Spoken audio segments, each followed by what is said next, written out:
ማነበው ክፍል ኤርሚያስ ምዕራፍ 38 ከቁጥር 14 እስከ 24 ነው። ጀርማያ በአማርኛ ጥቅሶችን ስናገር አስታውሱኝ፣ እንግሊሽ በሉኝ እሺ። ጀርማያ 38:14 up to 24 ኦኬ። ከ14 ጀምሮ አነበዋለሁ።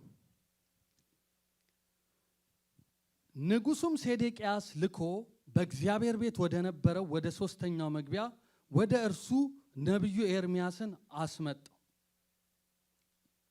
አንድ ነገር ልንገራችሁ፣ ኤርሚያስ በግዞት በእስር ቤት ነበረ በዚህ ጊዜ እና ንጉሱ ነውና እፈልግሃለሁ ብሎ የጠራው ያስመጣው። ንጉሱም ኤርሚያስን አንዲት ነገር እጠይቅሃለሁ፣ ምንም አትሸሽገኝ አለው። ኤርሚያስም ሴዴቅያስን ብነግርህ በውኑ አትገለኝምን? ብመክራ አትሰማኝም አለው። ንጉሱም ሴዴቅያስ ይህችን ነፍስ የፈጠረልህን ሕያው እግዚአብሔርን አልገልህም፣ ነፍስህንም ለሚሹ ለእነዚህ ሰዎች እጅ አሳልፌ አልሰጥህም ብሎ በቆይታ ለኤርሚያስ ማለ። ኤርሚያስም ሴዴቅያስን የእስራኤል አምላክ የሰራዊት አምላክ እግዚአብሔር እንዲህ ይላል፣ ወደ ባቢሎን ንጉሥ አለቆች ብትወጣ ነፍስህ በሕይወት ትኖራለች፣ ይህችም ከተማ በእሳት አትቃጠልም፣ አንተም ቤትህም በሕይወት ትኖራላችሁ። ወደ ባቢሎን ንጉሥ አለቆች ባትወጣ ግን ይህች ከተማ በከለዳውያን እጅ ትሰጣለች፣ በእሳትም ያቃጥሏታል፣ አንተም ከእጃቸው አታመልጥም አለው።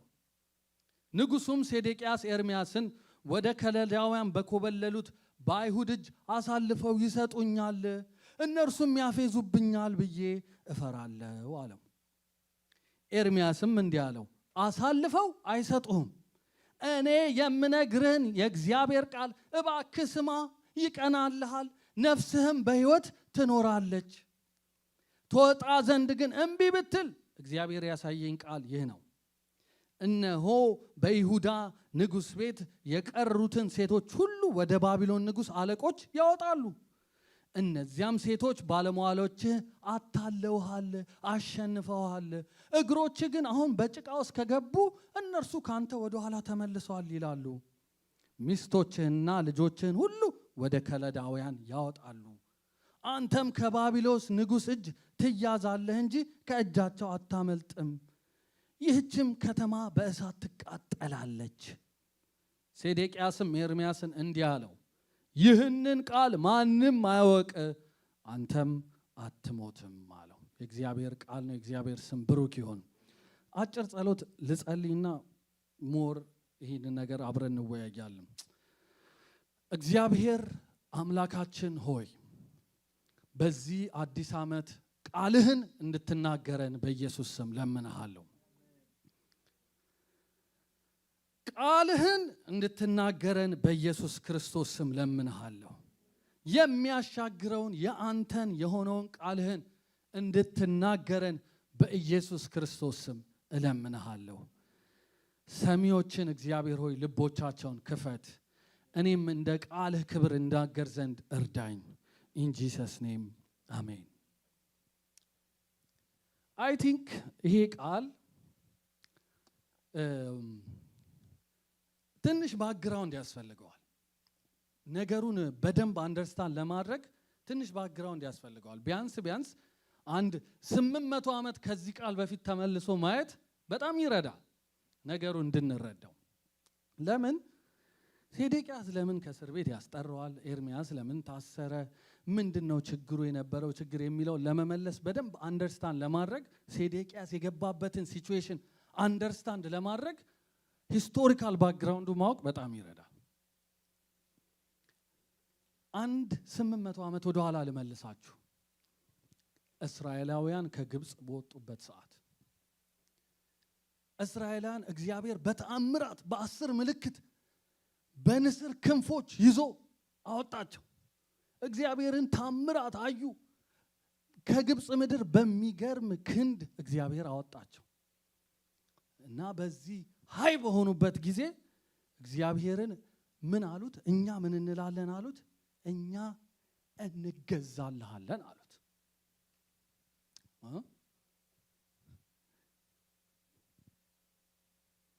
ምዕራፍ 19 ህግ የተሰጣቸው ምዕራፍ ቻፕተር ኤክሶደስ ቻፕተር 20 ላይ ነው።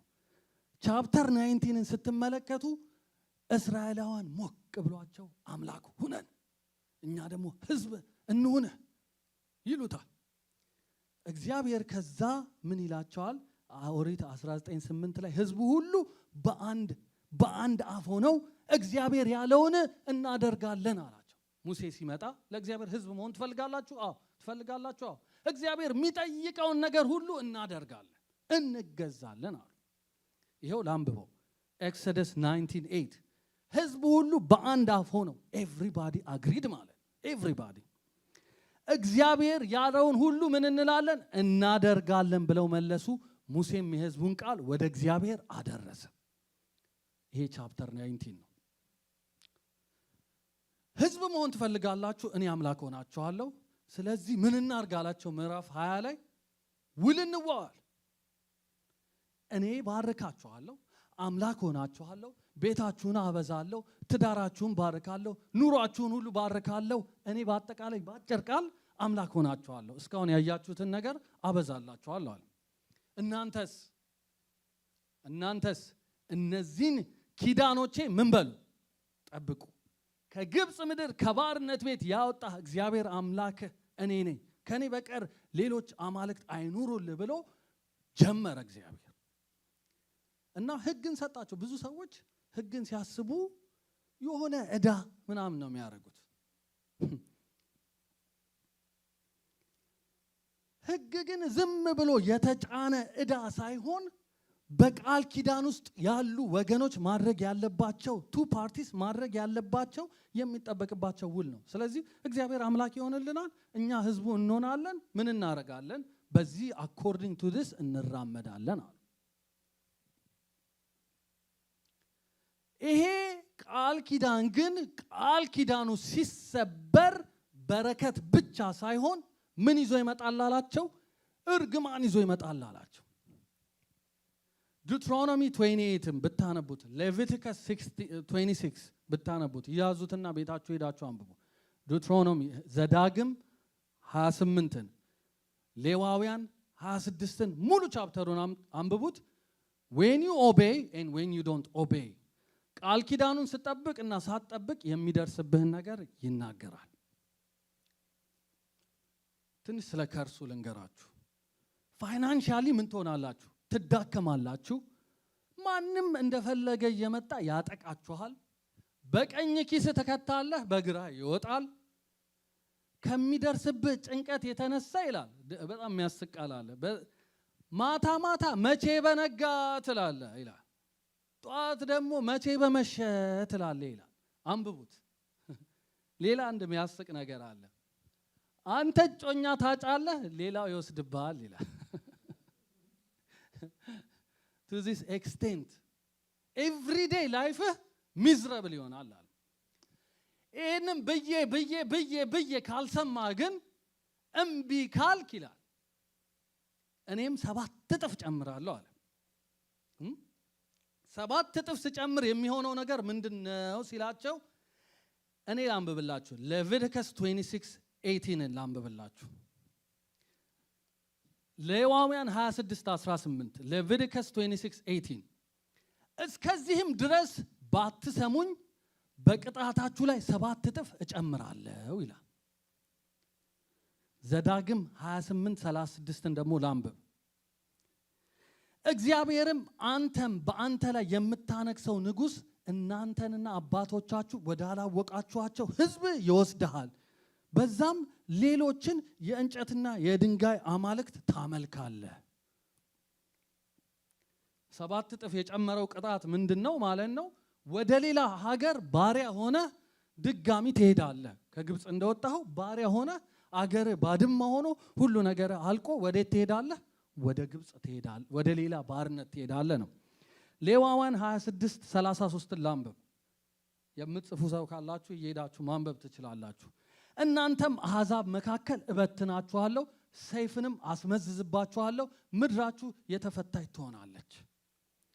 ስለዚህ ቃል ኪዳኑ በተጣሰ ቁጥር የሚመጣው ኮንሲኩዌንስ አልቲሜት ፓኒሽመንቱ ምንድነው ብላችኋል?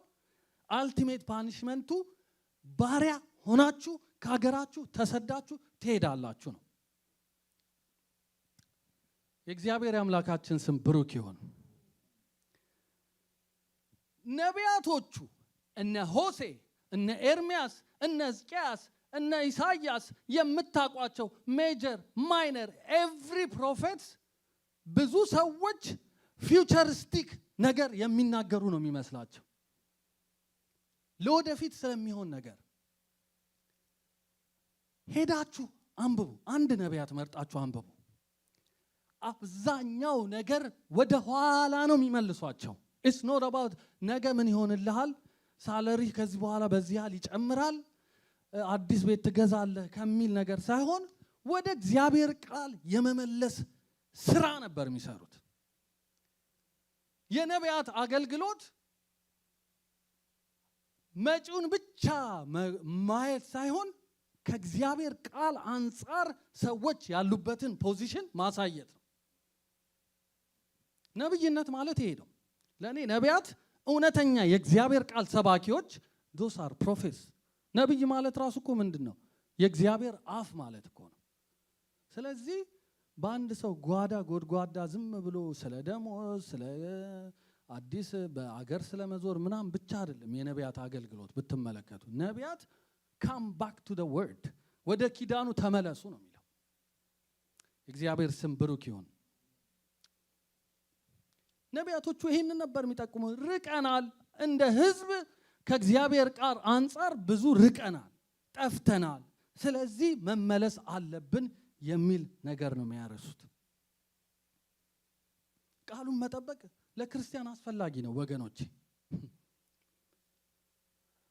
አዲስ ኪዳን ተገብቷልና ተብሎ የሚደረግ ዘና የማለት ህይወት is not biblical። እግዚአብሔርን መውደድ መታዘዝን ይጠይቃል።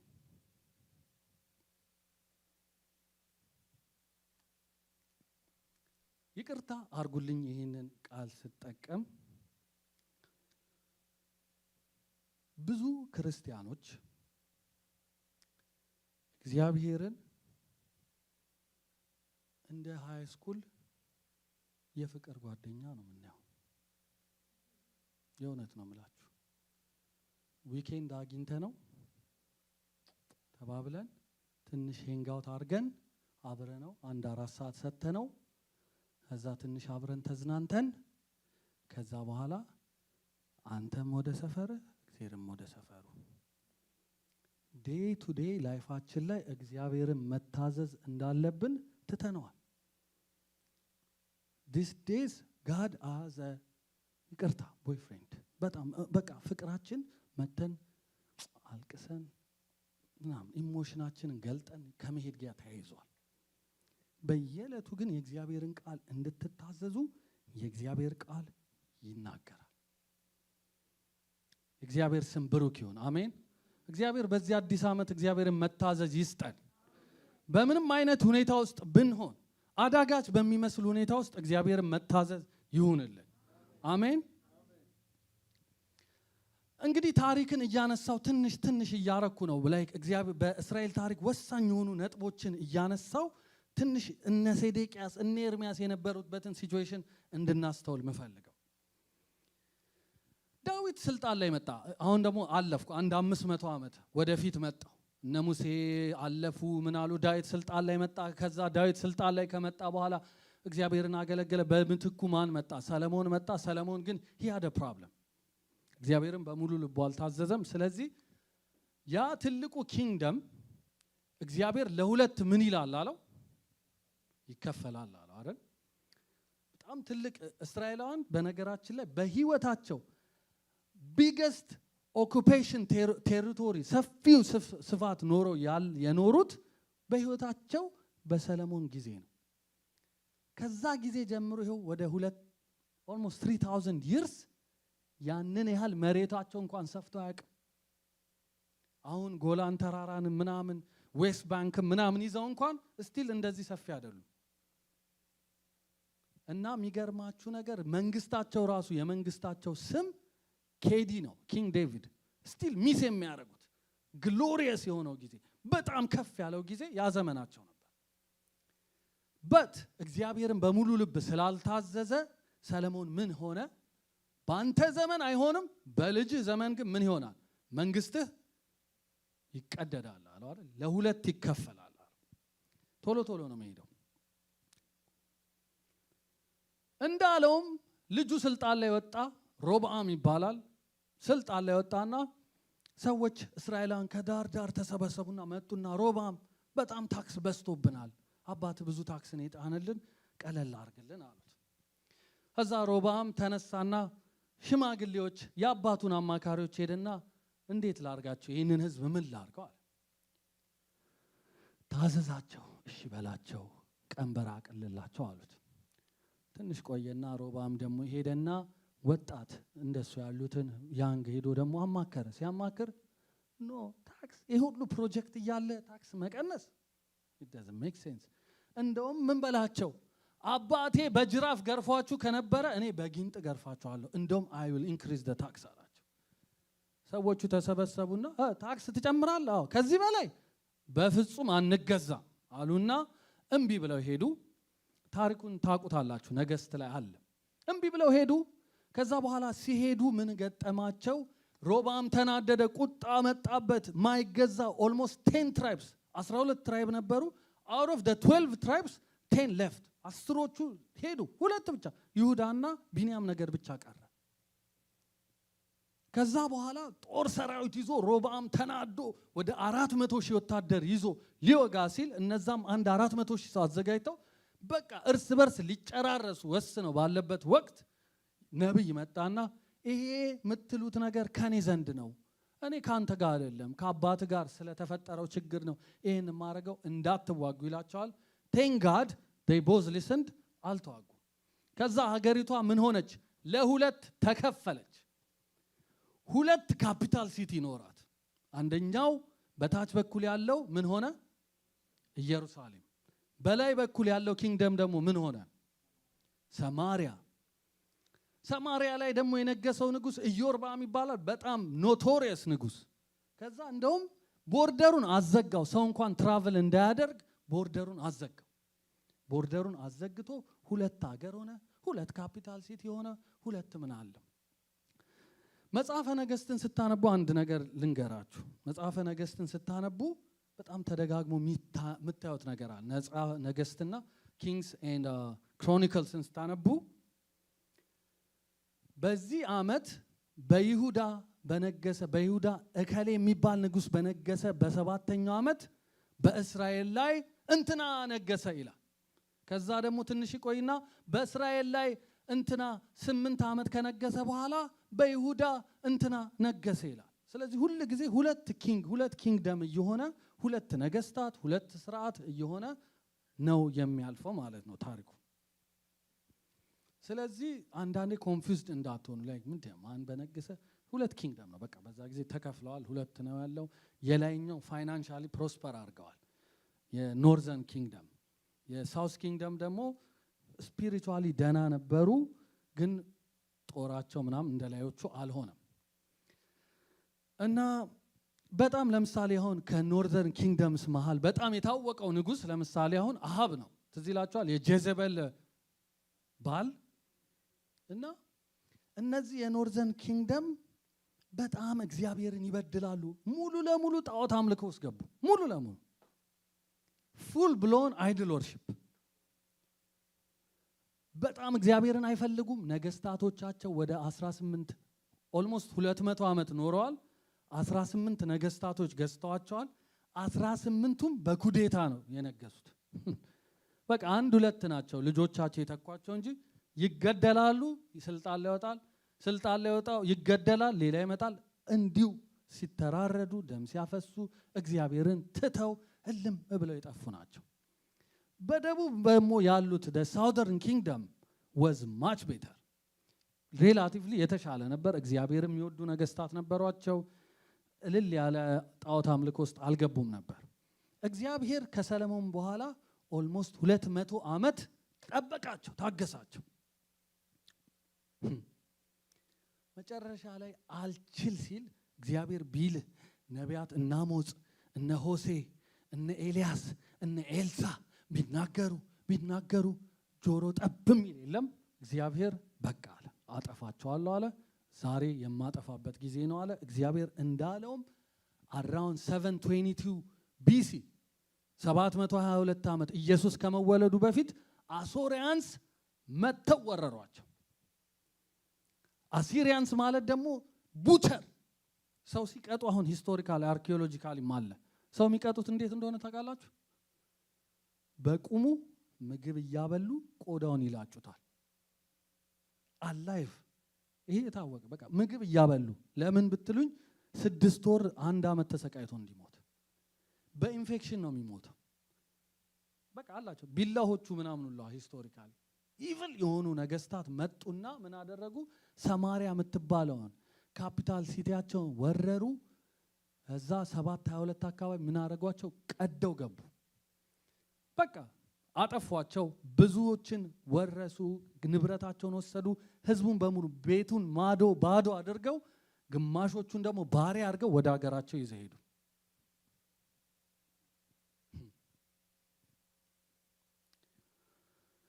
እግዚአብሔር አለመታዘዝ ኮንሲኩዌንስ አለው ወገኖቼ። እግዚአብሔርን አለመታዘዝ ዋጋ ያስከፍላል። እግዚአብሔር ብዙ እድል ይሰጣል፣ ብዙ እድል። እግዚአብሔር በቂ እድል ሳይሰጥ ወደ ፍርድ አይሄድም። እግዚአብሔር በሰጠን ነገር እድል ግን መጠቀም የኛ ኃላፊነት ነው። አሜን። የአሶሪያ ንጉስ ደግሞ ምን ሆነ መሰላችሁ? በዛ ብቻ አልበቃም፣ ደግሞ ወደ ታችኛው ወደ ሳውዘርን ኪንግደም መጣ። ወደ ታችኛው መንግስት መጣ። ያ መንግስት ደግሞ የአይሁድ መንግስት ደግሞ በዛ ጊዜ የሚያስተዳድረው ማን ነበር? ሚነግረኝ ሰው። መልአክ መጥቶ የተገለጠበት ጸሎቱን በእግዚአብሔር ፊት ያቀረበው ሕዝቅያስ። በሳውዘርን ኪንግደም ደግሞ የነበረው ንጉስ ማን ነው? ሕዝቅያስ ነው። ሕዝቅያስ ደግሞ እግዚአብሔርን የሚፈራ እግዚአብሔርን የሚወድ ሪስቶሬሽንን ያደረገ ከጣዖት አምልኮ ከየትም ነገር በጣም ትልልቅ የእግዚአብሔርን ቃል የሚወድ የሚያከብር ንጉስ፣ እግዚአብሔርን የሚታዘዝ ንጉስ ነበር። ከዛ አሶሪያው ንጉስ መጣና ኢየሩሳሌምን ከበባት። ኦልሞስት ሌሎቹ ሰበርቦቹን ሁሉ ያዘ። አሲሪያንስ ማለት በዛ ጊዜ ማይቲ ናቸው። አሁን በዚህ ዘመን እንደምታው ላይክ አሜሪካ ወይ ቻይና እንደምንለው እንግዲህ ኢትዮጵያና ቻይና ቢዋጋ ላይክ ኢትስ ኢምፖሲብል አይደል? ልክ እንደዛ ናቸው። they were the mighty during that time. So they came down መጡና ሰናክሬም ይባላል ንጉሱ ምን አላቸው? እንዲገናኙት ሰው ላኩ አሉና ከከተማዋ ትንሽ ወጣ ብሎ ህዝብ በተሰበሰበበት ስፍራ መልእክተኞቹን ላከ። እና አሲሪያንስ የሚያወሩት የሶሪያ ቋንቋ የሚባል ነው ያለው። እነዚህ መልእክተኞች ግን መጡና ሕዝቅያስ ከላካቸው ሰዎች ጋር ሆነው ምን አደረጉ? ኮንቨርሴት ማድረግ ጀመሩ። ምን አላቸው መሰላችሁ? እህታችሁ ሰማሪያ ምን ብላለች? በእጅ ወድቃለች። 1 4 5 መንግስታትን አነሳለት። እነዚህ ሁሉ በእጅ ወድቀዋል። የነሱ አማልክት ሊያድኗቸው አልቻሉም። እና አሁንም ያህዌ ያድነናል ብላችሁ ተስፋ አታርጉ፣ ሕዝቅያስ እንዳያስታችሁ ይላል። ሰዎቹ ደንግጠው ፕሊዝ በአይሁድ ቋንቋ አትናገር አሉት። መልእክተኛውን በአይሁድ ቋንቋ አትናገር አሉት። ለምን? ህዝቡ ይሰማል። ስለዚህ እንትን ይላል ፍሪክ አውት እንዳያደርግ። ከዛ እሱ መልእክተኛው ምን እንዳደረገ ታውቃላችሁ? በጣም ጮክ አለ። እንደው እንዲሸነፉ እጅ እንዲሰጡ ምን አላቸው? እነዚህ አብረው የሚጠፉ ኩስ የሚበላቸው እነዚህ አይደሉም ምን? ስለዚህ I'm talking to them too. Not only the king, I want them to freak out. I want them to tremble. I want them to feel down. We are coming. እየመጣን ነው አሏቸው። ምድሪቱ ላይ ከባድ ጭንቅ ሆነ በሕዝቅያስ ዘመን። አያስቷችሁ፣ ያህዌ ያድናል ብለው ምን አይበሏቸው አያስቷችሁ አለ። አይገርምህም? ሴዴቅ ሕዝቅያስ ይህንን ሲሰማ ልብሱን ቀደደ፣ በእግዚአብሔር ፊት ወደቀ። አምላኬ ሆይ እንዲያርገ ልታጠፋ ነው ወይ ብሎ ቤተ መቅደስ ውስጥ ገብቶ የተላከለትን ደብዳቤ እንደውም ይሄው አንብበው፣ አምላኬ ሆይ አንብበው፣ አንተን እኮ ነው የሚሰድበው እኛን አይደለም። አንተ ነህ ያህዌ ነህ፣ ሕያው ነህ። የሌሎቹ አማልክት እኮ ሕያው አይደሉም፣ አንተ ግን ሕያው ነህ። ስለዚህ አንተን ነው እየሰደበ ያለው። የእግዚአብሔር ስም ብሩክ ይሁን። በእግዚአብሔር የሚታመኑ ችግራቸው ለእግዚአብሔር ነው የሚሰጡት። they don't fight። በእግዚአብሔር የሚታመኑ ራሳቸው ነው ለእግዚአብሔር የሚያስረክቡት። ችግራቸውን ራሳቸው አይዋጉትም። ይሄው አምላኬው ይሄው ደግሞ ንገሩት፣ ለኢሳያስ ንገሩት እግዚአብሔር ምን ይላል ብሎ እንዲጸልይ። Isaiah was the prophet during that time። በእግዚአብሔር ፊት ድካማቸውን ጭንቀታቸውን አፈሰሱ። እግዚአብሔር ስም ብሩክ ይሁን። በዛ ሰዓት እግዚአብሔር መልእክትን አመጣላቸው። በእኔ ታምናችኋልና ነገ የከበባችሁ ይፈርሳል አላቸው። የእግዚአብሔር ስም ብሩክ ይሁን። እግዚአብሔር እንደተናገረ በዛ ሌሊት ይላል፣ በዛ ሌሊት የእግዚአብሔር መልአክ ወጣ። የእግዚአብሔር ስም ብሩክ ይሁን። በዛ ሌሊት የእግዚአብሔር መልአክ ወጣ። 185,000 ወታደር ጸጥ አድርጎ አደረ። እግዚአብሔር ስም ብሩክ ይሁን። 185,000 ወታደር ሳይዋጉ ሲነሱ ባዶ ሆኗል። ሲነሱ ምንም ነገር የለም። ያ ሰናክሬም የተባለው ንጉሥ ፈርጥጦ ጠፋ። በቃ ሄደ፣ ወደ ሀገሩ ተመለሰ። what happened ብሎ እግዚአብሔር ዴሊቨር አደረጋቸው። የእግዚአብሔር አምላካችን ስም ብሩክ ይሁን። እግዚአብሔር የሚታዘዙትን ያድናል። እግዚአብሔር የሚታዘዙትን ያድናል።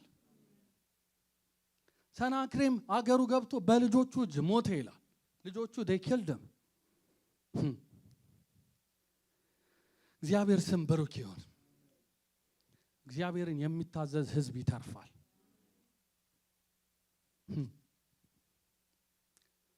በጣም ግን የሚያሳዝነው እንዲህ ከሆነ ጊዜ በኋላ በሕዝቅያስ ፈንታ ምናሴ የሚባል ልጅ ስልጣን ላይ ወጣ። የሕዝቅያስ ልጅ ምናሴ ደግሞ ከአባቱ ይልቅ በተቃራኒ እልም ያለለት አረመኔ።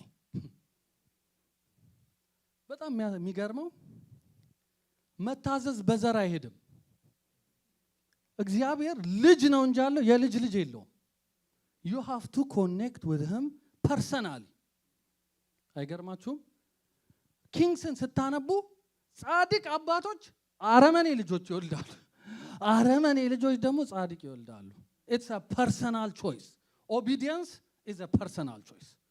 በግል ነው፣ በጋራ አይደለም የምትታዘዘው። አስቡት ይሄንን። በዘር አይደለም፣ በሰፈር አይደለም፣ በቤተ ክርስቲያን በግልህ ነው መርጠ እግዚአብሔር የምትታዘዘው። የእግዚአብሔር ስም ብሩክ ይሁን። እና ይሄ ምናሴ ደግሞ እርኩሰቱ ብዛት ቤተ መቅደስ ውስጥ ሁሉ ጣዖት አስቀመጠ። በሱ ዘመን ደግሞ ደም እንደውሃ ነበር ይላል። ብዙ ሰው ጨረሰ። ኦልሞስት 52 ዓመት ነው የገዛው። ብዙ ሰው ጨረሰ። እግዚአብሔር ያን ጊዜ በቃ አለ፣ ፖይንት ኦፍ ኖ ሪተርን። ከዚህ በኋላ ይሁዳን ወይም የታችኛውን ኪንግደም አጠፋዋለሁ፣ እንደ ህዝብ አጠፋዋለሁ እንጂ አላኖረውም አለ። እግዚአብሔር ቃል ኪዳን ገባ። ከዛ ጊዜ በኋላ አንብቡት፣ ቤታችሁ ሄዳችሁ ሁለተኛ ነገሥት 21 ቁጥር 11 ጀምሮ ላንብብላችሁ። የይሁዳም ንጉሥ ሰከንድ ኪንግስ ቻፕተር 21 ቨርስ 11 and 12 የይሁዳም ንጉሥ ምናሴ ይህንን ርኩሰት አድርጓልና ከፊቱም ከነበሩ አሞራውያን ከሰሩት ሁሉ ክፉ ስራ ሰርቷልና ይሁዳም ደግሞ በጣዖታቱ አስቷልና። ስለዚህ እግዚአብሔር አምላክ እንዲህ ይላል፣ እነሆ የሚሰማውን ሁሉ ሁለት ጆሮ ጭው የሚያደርግ ክፉ ነገር በኢየሩሳሌምና በይሁዳ ላይ አመጣለሁ ይላል። ምዕራፍ 24 ላይ ደግሞ ሁለተኛ ነገሥት 24:3 ላይ ምናሴ ስላደረገው ኃጢአት ሁሉ ስላፈሰሰው ንጹህ ደም ኢየሩሳሌምን በንጹህ ደም ስለሞላት ከፊቱ ያስወግዳቸው ዘንድ ይህ ነገር በእግዚአብሔር ትእዛዝ በይሁዳ ላይ ሆነ፣ እግዚአብሔርም ይራራ ዘንድ አልወደደም ይላል። እግዚአብሔር ከዚህ ጠብቀን ወገኖቼ። በቃ he said I had enough።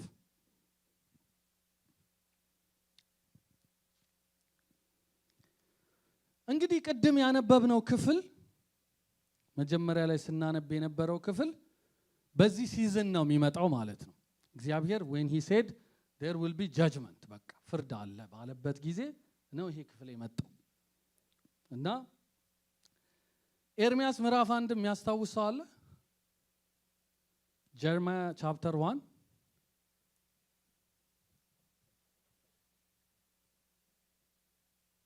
ስላችሁ ታውቁታላችሁ። ምን ታያለህ የሚለው ብዙ መድረኮች ላይ የተነቃቃንበት ቃል ማለት ነው። ራእይ ያሳየው እግዚአብሔር 2 ራእይ ያሳየው አይደል? ትዝ ይላችኋል? ባለፈው እንደውም እያወራን ነበርና በነገራችን ላይ ይሄንን ቃል ለመስበክ የወሰንኩት አርብ ነው። የእግዚአብሔር ቃል ከጠነከረባችሁ ይቅር በሉኝ። ቃሉ ነው ግን መጨረሻ ላይ ማጽናኛ አለው። ከምርዬ ጋር እያወራን ነበርና ቬሪ ሚስ ኮትድ የሆነ ጥቅስ ነው። ምን ታያለህ አለው። እሺ ምን ታያለህ? አንደኛ የለውዝ በትር ያለው አለ። ከዛ በኋላ ምን ይላል? መልካም ነገር አይተሃል ይለዋል። መልካም ነገር አይተሃል ማለት ያየው ነገር ትክክል ነው እንጂ ነገሩ መልካም ነው ማለት አይደለም።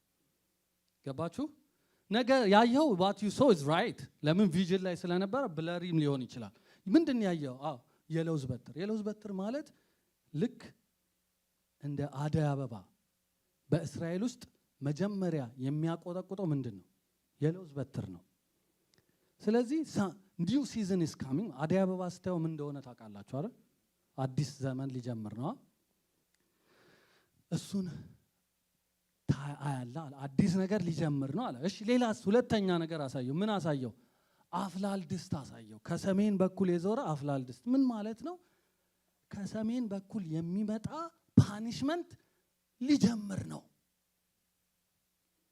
እኔ ግን በዚህ ስብከት ምን ታያለህ ተብዬ የምታየው ነገር መልካም ነው፣ ምታይ ከሆነ መልካም ነው፣ እያየ ከሆነ መልካም ነው ተብዬ ተነቃቅቻለሁ። ቃሉ ግን ይሄ judgment is about to begin, the season of judgment is here ማለት ነው።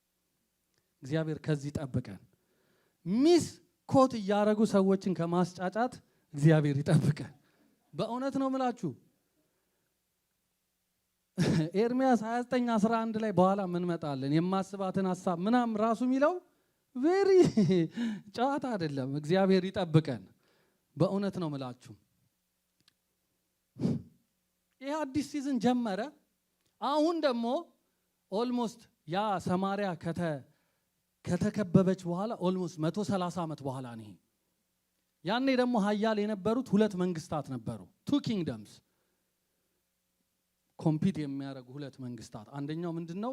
ባቢሎኒያንስ ናቸው። ሁለተኛው ኢጂፕት was the second powerful በጣም በጊዜው የነበሩ ናቸው።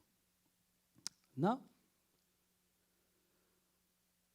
እነዚህ ባቢሎናውያን ምን ማድረግ ኢዮአቄም የሚባል ንጉስ፣ የአይሁድ ንጉስ የመጨረሻው ንጉስ ኢዮአቄም ሴዴቅያስ ይባላል። ቅድም ያነበብኩት ማለት። ከዛ በፊት ግን ኢዮአቄም የሚባል ንጉስ ነበር።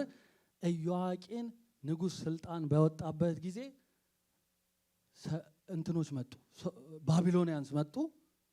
ከዛ ግብር አስገበሩት። 3 ዓመት ግብር ገበረና በኋላ አመፀ።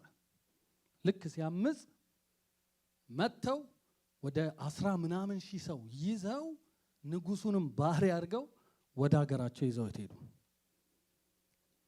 ከዛ በኋላ በዚህ ጊዜ ነው የየትኛውን ቅድም ያነበብኩትን የሴዴቅያስ ታሪክ አስጠርቶ ያስወራው ሰውዬ ማለት ነው ንጉስ ታሪክ በዚህ ጊዜ ነው። ከዛ ማንን አነገሱ? ሴዴቅያስን አነገሱ ይላል። ሴዴቅያስ the last king of Judah ነው፣ የመጨረሻው የይሁዳ ንጉስ ነው።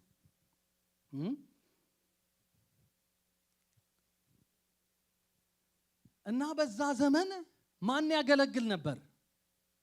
ሰባኪ ማን ነበር? ኤርሚያስ ነበር። ኤርሚያስ ከልጅነቱ ጀምሮ እግዚአብሔር ሲጠራው በጣም ቻሌንጂንግ ጥሪ ነው የጠራው። እኛ አሁን ምዕራፍ 1 ላይ ነው። ምን ይላል? ሳልፈጠር አወከኝ፣ በአጥንቶ በማህፀን ሳለው አወከኝ ይላል። እኛ ብዙ ልጅ ስንወልድ ምናምን ጥቅስ እናደርገዋለን፣ የታወቀ ነው። ግን ኤርሚያስ ይህንን ጥቅስ የጻፈበት ሞቲቭ ምን ነው? ባላወከኝ ለዚህ ጥሪ ባልጠራኸኝ ነው የሚለው። በኋላ እንደውም ይናገራል። የተወለድኩበትን ቀን ምን አልኩ አለ? ረገምኩት አለ። በቃ ዴይ ዋን ጀምሮ ሰዎችን ኮንፍሮንት ማድረግ ነው አገልግሎቱ። ሰዎችን ኮንፍሮንት ምንድን ነው የሚላቸው? ኪዳኑ እኮ ተጥሷል፣ እግዚአብሔር እየተመለከ አይደለም ነው የሚላቸው። ስለዚህ አኮርዲንግ ቱ ዘ ኮቨናንት ባሪያ ሆነን ወደ ግብፅ እና ወደ ተለያዩ ሀገሮች፣ ወደ ባቢሎን፣ ወደ ሰሜን እንሄዳለን። the whole chapter ይህንን አንብቡት። ኢሳይያስ መልእክቱ ምንድነው ትባል? ትሄዳለህ፣ እግዚአብሔር አይመለስም ነው። እግዚአብሔር ጨክኗል፣ እግዚአብሔር ወስኗል ነው። እስራኤል እንደ ሀገር አትቀጥልም። መትረፍ ከፈለጋችሁ ግን መሆን ያለበት የሆነ ነገር አለ ይላቸዋል። እናነሳዋለን። ይህንን ሲል በዘመኑ ደግሞ ምን ነበሩ ይላል? ብዙ ነቢያት ነበሩ። እንግዲህ ሲቹዌሽኑን አስቡት። ከጥቂት ዓመታት በፊት ንጉሳቸውን መጥቶ የባቢሎን ንጉስ ወደ ሀገሩ ምን ብሎት ሄዷል? ይዞት ሄዷል። አረ ባሪያ አርጎት ይዞት። ነቢያቶቹ እነ ሐናንያ ከሩት ጋር እያወራ ነበር ለፍራይዴይ። ነቢያቶቹ ምን አሉ? 2 ዓመት ይሄ ችግር 2 ዓመት ነው። ኤቭሪቲንግ ዊል ቢ ኦኬ፣ ሁሉ ነገር ይስተካከላል። 2 ዓመት ንጉሱ ይመጣል። ከቤተ መቅደስ ደግሞ ብዙ ንብረት ይዞ ነበር የሄደው። ይመለሳል ይሄም ንብረት። ስለዚህ ኤቭሪቲንግ ዊል ቢ ኦኬ ይላል። ልክ እሱ ብሎ ሲወጣ ደግሞ ኤርሚያስ ይገባና ኤቭሪቲንግ ኢዝ ናት ጎና ቢ ኦኬ ቢኮዝ ዩ አር ናት ኦቤይንግ። እየታዘዛችሁ አይደለም። እስራኤልን እግዚአብሔር ሊያጠፋት ነው። አሁን ግን መትረፍ የሚፈልግ አንድ ነገር ማድረግ አለበት ይላቸዋል። ምንድነው ማድረግ ያለበት? ለባቢሎን እጁን ይስጥ። ከባቢሎን ጋር መዋጋት አይቻልም። በፍጹም የሚቻል ነገር አይደለም። እኔ ጨርሻ ፋይል ዘግቻለሁ ከናንተ ጋር። ስለዚህ ምህረት ሳይሆን ማድረገው እንደ ባሪያ ነው ይዣችሁ መሄደው። መትረፍ በህይወት መቆየት ከፈለጋችሁ ግን ምን አድርጉ? ሰሬንደር። አይገርማችሁም?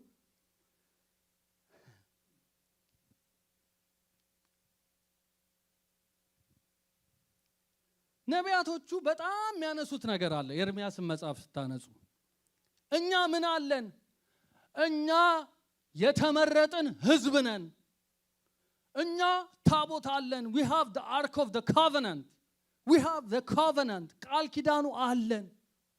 እኛ ሃይማኖቱ አለን። እንዴ ቤተ መቅደስ እንዲህ የከበረ ቤተ መቅደስ እዚህ መተን እኮ ስንጸልይ እግዚአብሔር ይሰማል። ታቦቱን አታስታውስም እንዴ? ከ130 ዓመት በፊት እኮ ሕዝቅያስ እኮ ብቻውን ሆኖ እግዚአብሔር ጠብቆታል።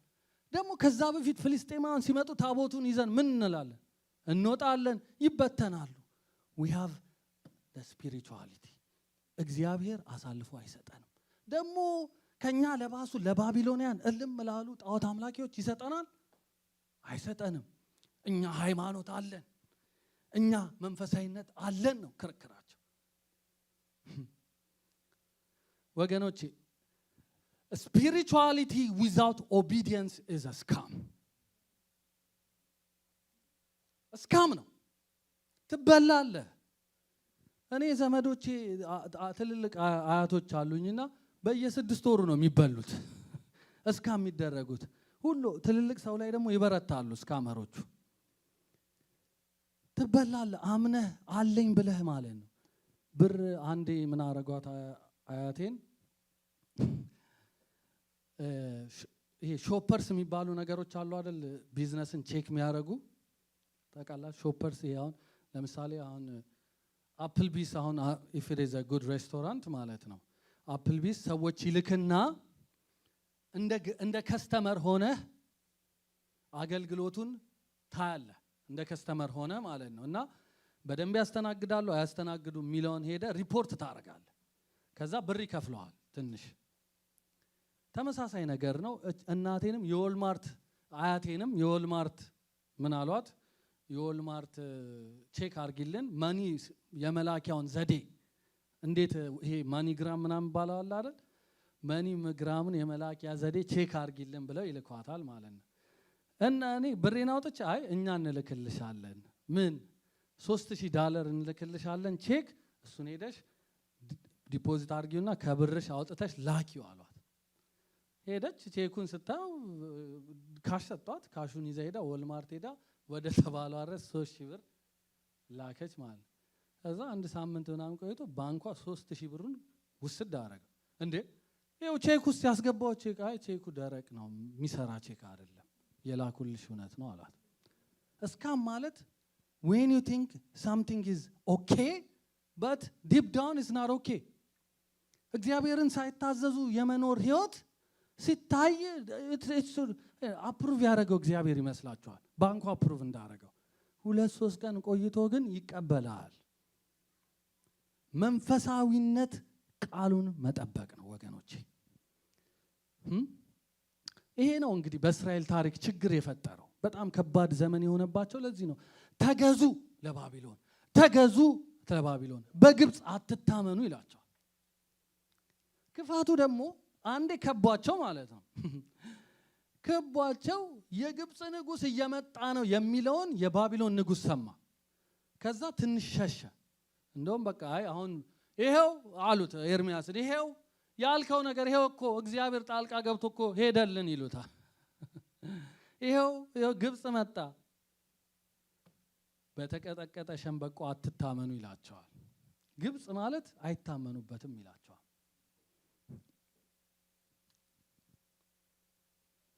ድጋሚ ባቢሎን መጣ በሰዓቱ። ሴዴቅያስ በዚህ ጊዜ ነው ቅድም ያነበብነው ክፍል ባቢሎን ወሯቸው። ኤርሚያስ ደግሞ ከሚናገረው የተነሳ ይሄ ሐሞት አፍሳሽ፣ ይሄ የህዝብ ወኔ የሚበላ ነው፣ ይገደልልን አሉ። ይገደል ኤርሚያስ ካልተገደለ ይሄ ህዝቡን ሞራል ይገላል። እጅ ስጡ። ክርስቲያን እንዴት እጅ ይሰጣል? አማኝ እንዴት እጅ ይሰጣል? እጅ ስጡ፣ ይገደልልን። ስለዚህ ምን አረጉት ይላል? ሊገሉት ብለው ጉድጓዱ ሲጥሉት የሆነ ሰው አስወጣው። ብቻ እስር ቤት ውስጥ ሆነ።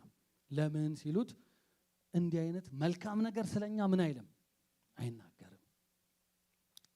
በዚህ ጊዜ ብዙ ሃይማኖት መሪዎች ሁሉ የሚሉት ምንድነው? ኢትስ ፋይን ጋድ ዊል ኢንተርቪን። ኃይለኞቹ ነቢያቶች የሲኖዱ አባት ማለት ነው እና ሐናንያ ሊቀ ካህናቶቹ ነው። ኢትስ ኦልራይት እንደ እግዚአብሔር ጣልቃ ይገባል። ምን ማለት ነው? እኛ የኪዳን ሰዎች አባዬ ሳትታዘዝ ኪዳን የለም።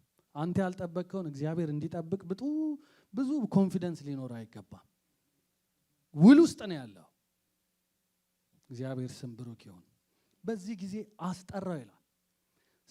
ስታነቡት ደግሞ አስጠርቶ ካናገረው በኋላ እንዳትናገር ዝም በል፣ አንተን እንዳናገር ካወቁ ችግር እንዳይፈጥሩ ዝም በል፣ ተመለስ፣ ጸጥ ብለህ እንዳትናገር። ግን አሁን እግዚአብሔር እንደሚናገር ሴዴቅያስ ንጉሱ ያውቃል። ልቡ ፍርሃት ውስጥ ነው ያለው። እጅ ልስጥ፣ እጅ አልስጥ፣ እጅ ልስጥ፣ እጅ አልስጥ። አብዛኛው ሰው ግን ምንድነው የሚለው? አብዛኛው ነቢያት ምንድነው? እጅ እንዳሰጥ። በዚህ ጭንቀት ውስጥ ሆኖ ነው ኤርሚያስን ከእስር ቤት አስወጥቶ ለብቻው ያናገረው። ቅድም ያነበብኩት ክፍል ማለት ነው። ኤርሚያስ ምን አለው? አትገለኝም ብነግር እውነቱን? አልገለህም። እሺ፣ ችግሩ ግን ብነግርህ ምን አትልም? አትሰማም። ብነግርህም አትሰማም። አይ ንገረኝ እምልልሃለሁ በእግዚአብሔር ስም፣ አንተ ምን አትልም አለው? አትሞትም አለው። በቃ ችግር የለም አይጋችሁ፣ ንገረኝ አለ። ወገኖቼ የእግዚአብሔርን ፍቃድ ማወቅና የእግዚአብሔርን ፍቃድ ማድረግ ሁለት የተለያዩ ነገሮች ናቸው። ብዙዎቻችን የእግዚአብሔርን ፍቃድ የማወቅ ከፍተኛ ጉጉት አለብን። ምን ነው በተናገረኝ ማንቆፍረው የማንሄድበት ገስታውስ የለም። እግዚአብሔር ይጠብቀን። እግዚአብሔር ይጠብቀን። የእግዚአብሔር ሐሳብ እኮ ብዙ ጊዜ ግልጥ ነው፣ ቅርብ ነው፣ ታውቀዋለህ። ቫሊዴሽን ነው እንጂ የምትፈልገው ታውቀዋለህ።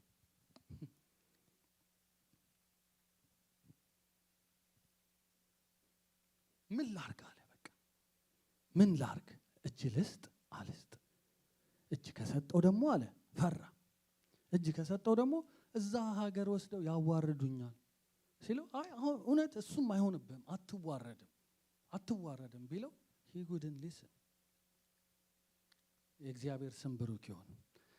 በኋላ ትንሽ ቆይቶ ራሱ ቃሉን ስታነቡት ወረድ ብላችሁ ስታነቡት ሌሎችም ህዝቦች ተመሳሳይ ወደ ግብጽ እንሂድ ይሉታል። ሀገሪቷ ጉድ ከሆነች በኋላ ሀገሪቷ ብዙ መከራ ከደረሰባት በኋላ ትንሽ የተረፉ ሰዎች ወደ ግብጽ እንሂድ ወይስ ወደ ባቢሎን ሲላቸው አሁንም ኤርምያስ ምን ባቢሎን ይላቸዋል። አንተ ውሸትህን ነው ብለው እሱን ችላ ብለው እንደውም በግድ አንቀውት ወደ ግብጽ ሄዱ። ምን ልላችሁ ነው? የእግዚአብሔርን ፍቃድ ማወቅና የእግዚአብሔርን ፍቃድ ማድረግ ሁለት የተለያዩ ነገሮች ናቸው። ሚስጥሩ ያለው የእግዚአብሔርን ፍቃድ ማድረግ ላይ ነው። ባላ እንዲወጥረ 6 ዓመት ብትቆይ ይተኩሳል እንዴ? you have to let it go, you have to obey በህይወት ውስጥ ለውጥ እንዲመጣ እና ለሌላ ጊዜ እንዲጠቅማችሁ ጥቂት ሰዎች ግን ወደ ባቢሎን ሰሬንደር ለማድረግ ፍቃደኛ ሆነዋል። እነሱን ማን ይላቸዋል መሰላችሁ? የእግዚአብሔር ቃል ቅሬታዎች ይላቸዋል። the remnants የእግዚአብሔር ቅሬታ እነማን ናቸው የሚለው የታዘዙና ወደ ባቢሎን ሰሬንደር ያደረጉ። አንድ ጊዜ እንደውም ኤርምያስ ምን እንደሆነ ታውቃለህ? ግብጽ ምግብ ሲመጣ ሲጁ ወይም ኢየሩሳሌም ተከባ የነበረው ነገር ሲቆም ማለት ነው ያ የባቢሎን ንጉስ ትንሽ ሄደ፣ ፈቀቅ አለላቸው። ኤርምያስ ወደ አባቶቹ ቤት መሬት ሊገዛ ሄደ። ልክ ሲሄድ ያዙትና እንደውም ወደ ባቢሎንያ ሊኮበልን ያዝ ነው ብለው እስር ቤት አስገቡት። እና ሰዎች እያፈነገጡ ይሄዱ ነበር ማለት ነው ወደ ባቢሎን። እነዛን እግዚአብሔር ምን እንደሚላቸው ታውቃላችሁ? ቅሬታዎች ይላቸዋል። ምዕራፍ 24ን ብታነቡት it talks about Jeremiah chapter 24 if you read about it vision አሳየው። ሁለት አይነት በለስ አሳየው። አንደኛው የሚሸት በለስ፣ አንደኛው ደግሞ ጥሩ የሚል በለስ። ምንድነው ሲለው የሚሸቱት እነ ሰዴቅያስና እዚህ የሚቀሩት ናቸው፣ የሚሄዱት ግን የኔ የተባረኩ ቅሬታዎች ናቸው ይላል። እግዚአብሔር ስም ብሩክ ይሁን። among many few obeyed and they survived። ላንብብላችሁ 24:8 ትንቢተ ኤርምያስ 24:8 እግዚአብሔርም እንዲህ ይላል ከክፋቱ የተነሳ ይበላ ዘንድ እንደማይችል እንደ ክፉ በለስ እንዲሁ የንጉሥ ሴዴቅያስና አለቆች በዚች ሀገር የሚቀሩት የኢየሩሳሌም ቅሬታ በግብጽም ሀገር የሚቀመጡትን እጥላቸዋለሁ ይላል። እግዚአብሔር ስም ብሩክ ይሁን። ጨርሻለሁ። እግዚአብሔርን መታዘዝ ዋጋ በሚያስከፍልበት ሰዓት ለምን እንታዘዝ? why obey him when it is difficult? why obey him when it doesn't make sense? ሶስት ነገር ልናገርና ጨርሳለሁ። አንደኛ እግዚአብሔርን እምናቀው ስንታዘዘው ነው።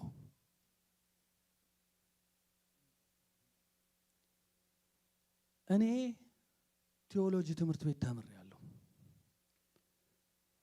ኤቲስት ቴዎሎጂያን አስተማሪዎች አሉ፣ ህይወታቸው ምንም ያልተቀየረ። ወገኖቼ ባይብል ስተዲ ውስጥ መታገላችን ጋራንቲ አይደለም እግዚአብሔርን ለማወቅ። እግዚአብሔርን እንዳወቀው የሚታወቀው መቼ ነው ብትሉኝ ስትታዘዘው። ዮሐንስ ምናጠነው ባይብል ስተዲ ዮሐንስ 1 ጆን chapter 2 verse 3 ትእዛዛቱንም ብንጠብቅ በዚህ እንዳወቅነው እናውቃለን። አሜን። እግዚአብሔር ስም ብሩክ ይሁን። እግዚአብሔር ማወቃችን እግዚአብሔርን ለማወቅ ኦቤ ማድረግ ነው ያለብን። ያንን አውቀን ስንሻገር እግዚአብሔር በህይወታችን አዲስ መገለጥን ያመጣል። እግዚአብሔር ራሱን ሪቪል እያደረገ ይመጣል።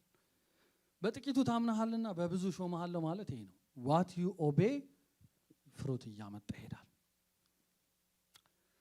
ሁለተኛ እግዚአብሔርን ዋጋ በሚያስከፍል ጊዜ የእግዚአብሔርን ቃል መታዘዝ ለምንድን ነው ለሚለው ሁለተኛ ምንድነው ምላሹ? ያተርፈናል። ምትድነው በዛ ነው። 39 ምዕራፍን ብታነቡት it's heart breaking።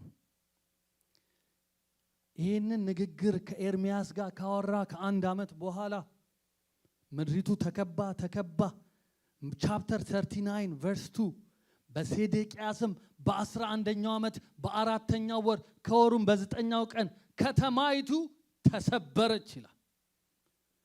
the walls were broken ተሰበሩ። እነዛ የባቢሎን ነገስታት በክብር ገቡ ኢየሩሳሌም። ጄነራሎቹ ስም ይጠቅሳል። ራፌስ፣ አራጌር፣ ሳርሳር፣ ራብማግ ይላል። ቁጥር 3 ላይ ስታነቡት የባቢሎን አለቆች ሁሉ ወደ ኢየሩሳሌም ዋና ቦታ ገቡ። ማይቲ ዋሪየርስ፣ ኢቪል ዋሪየርስ፣ ኃይለኛ ዋሪየሮች። ሴዴቅያስ አያቸው ይላል፣ ተመለከታቸውና ሸሸ ይላል። ወገኖቼ ሴዴቅያስ 3 ቀን አሳደው ያዙት። 3 days አሳደው ያዙት። በአይኖቹ ፊት አይኑ እያየ ልጆቹን ገደሏቸው። በኋላ ደግሞ በዛ አላበቃም። ሴዴቅያስን መተው አንድ አይኑን አይደለም 2 አይኑን በእጃቸው አወጡት ይላል። እንደ ውሻ በሰንሰለት ይዘው እየጎተቱ ወደ ባቢሎን ወሰዱት። ኤቭሪ ግሎሪ ቤተ መቅደስ የለ፣ ታቦት የለ፣ ተቃጠለ፣ ነደደ፣ ከሰመ። ኢየሩሳሌም ጠፋች። እነዛ አማካሪዎች ሁሉ የከተማው ሀብታሞች ሁሉ ተገደሉ ይላል። ነቢያቶቹ ተገደሉ። ትንሽ የተረፉ ድሆቹ ናቸው፣ ብዙ ሴይ ያልነበራቸው። አብዛኛውን እነ ዳንኤል እነ ሲድራቅ ሚሳቅ አብደናጎ ትዝ ይላቸዋል። ኑሯቸውን በባቢሎን ያደረጉት በዚህ ጊዜ ተወስደው ነው። ባሪያ ሆነው በቃ። ሴዴቅያስ በሚያሳዝን ሁኔታ ህይወቱ አለፈ። እግዚአብሔር ተናግሮት አትሞትም ከታዘዝክ እያለው እምቢ ብሎ ፋይት አድርጎ በሚያሳዝን ሁኔታ ህይወቱ አለፈ። ወገኖቼ እግዚአብሔርን መታዘዝ ያተርፈናል። ለዚህ ነው አማኝ ካልሆነ ሴት ጋር ወይም ካልሆነች ወንድ ጋር it doesn't make sense። ምን ችግር አለው? ጥሩ ሰው ነው፣ ሞራል ያለው ሰው ነው። ምን ችግር አለው? ምንም ጥሩ ሰው ነው። እግዚአብሔርንም አንዳንድ ይወዳል ሲያጋጥመው I will work out ትላለ።